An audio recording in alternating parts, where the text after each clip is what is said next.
I have with me DJ Good. DJ is from Missouri? Yes, ma'am. Kansas City. Kansas City, thank you. Yes. And you're with a company called Lightbridge. Yes, ma'am. So please tell me about Lightbridge.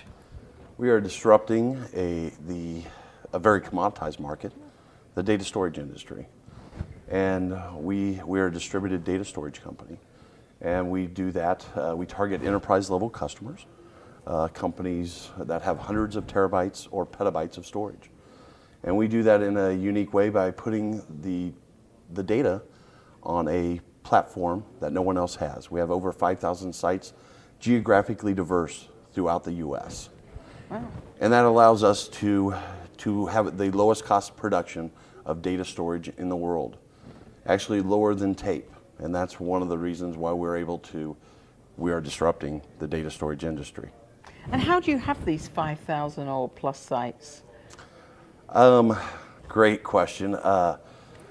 I had a company, and I still have that company, and we're a telecommunication brokerage firm. Right. And so had that for about 6 years, and living in Kansas City, we had this little small company called Google Fiber decide to move into Kansas City that's selling bandwidth. Well, that sounded like I might have a little trouble competing against Google. So a couple of my friends, we sat down and we were discussing some different things and how maybe we could take advantage of Google Fiber. And really that's what started the conversation.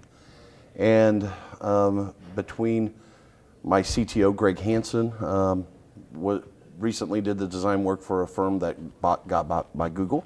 Mm-hmm. We took his technology expertise and then my relationship with the carriers. And that allowed us to get into facilities that no one else has access to and get exclusive rights to those facilities while making the carrier money. We make money in a very commoditized, and again, disrupting a very commoditized market. And when did you start this? We started about 2 years ago. About 2 years ago, we started working on it. And like with all good startups, this is not the original idea. Right. I'd love to tell you we just woke up and this was the idea and we've just been working on it ever since. No, it evolved.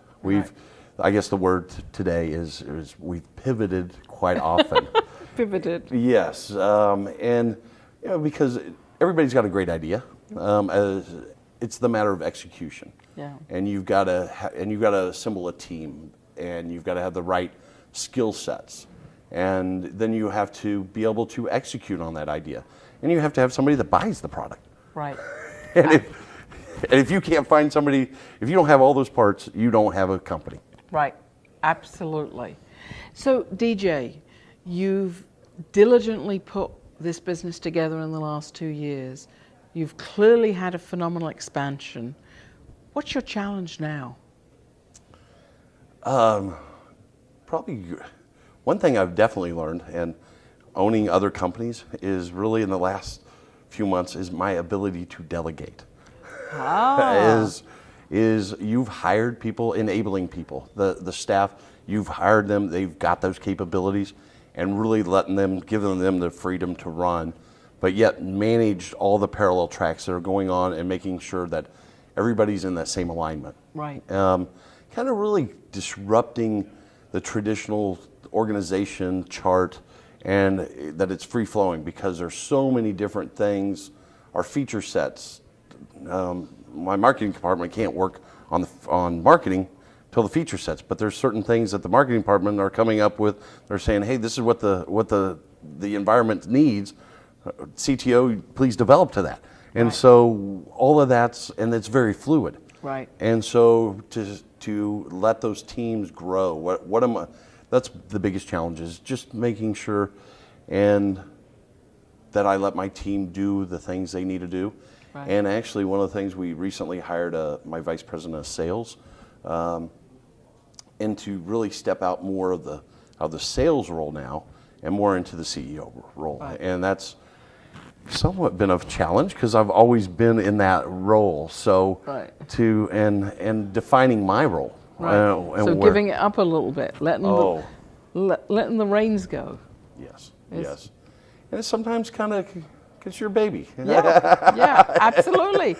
and you want to make sure that it's being done, but you've got to have that trust level of that core group, of your employees, of your teammates, to let them raise it. I mean, back to community. I mean, it's a community whether even if you're not employed. I mean, we're having this conversation because of community, not because of whatever. It's because of community. It is. We have a one node connection between us. We found out. Yes, It's amazing. Why come to South by? Because of this one node connection.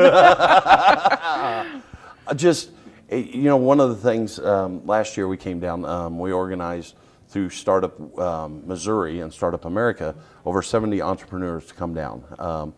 Jay DeLong out of St. Louis and myself kind of put that organization together and brought the bus group down here to South by Southwest. And it was more the collaboration, nothing like a good 14-hour bus ride to really meet the people you live with or in the same city. And then everything else was just gravy. Really just coming down, and I think last year at South by I met Scott Case for the first time. Startup America. Yes, and so Scott's been a wonderful resource for us. Just all sorts of different people that you meet, and you meet because you're open to. Right. I heard a gentleman talk about yesterday is it's not about you, it's about them, and it will come back around to you. Ask them what they're doing and how you can help them out. If you help them, it'll come back around. That's a very good philosophy, I think. The rest of the group from Kansas City, they busy all over South by Southwest? Yes. Are they getting home at nights, or are they enjoying the post-evening South by celebrations? Does it ever stop? It never stops. It never stops. I had explained to my wife that how little of sleep I actually got while I was down here. So now we're having a great time. We actually are using a application developed by a company out of St. Louis that we learned about last year from the St. Louis group, Bonfire. And so what's nice when you have 70, 80 people, it's kind of a private Twitter, Facebook feed. Right. And so all sorts of things get posted, but people will be out and about within Southwest and say, hey, this is what I'm doing. Do you know about it? And if you're not busy and you're looking for something, off you go. Last year, I saw something on Bonfire on Google X. Right. Ended up having a great conversation with Astro that runs Google X, the research and development department of Google. And so now have a contact with Astro. And that was all because of somebody within my group saying, hey, I'm walking in, I'm going to go over and listen to Astro talk. And I said, well, sounds good. Serendipity. Yes, most definitely. And turning that into a positive intention. Yes, most definitely. Leave us with a thought as an entrepreneur and a very successful one.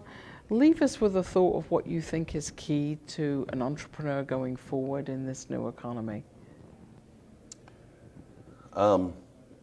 Probably tenacity.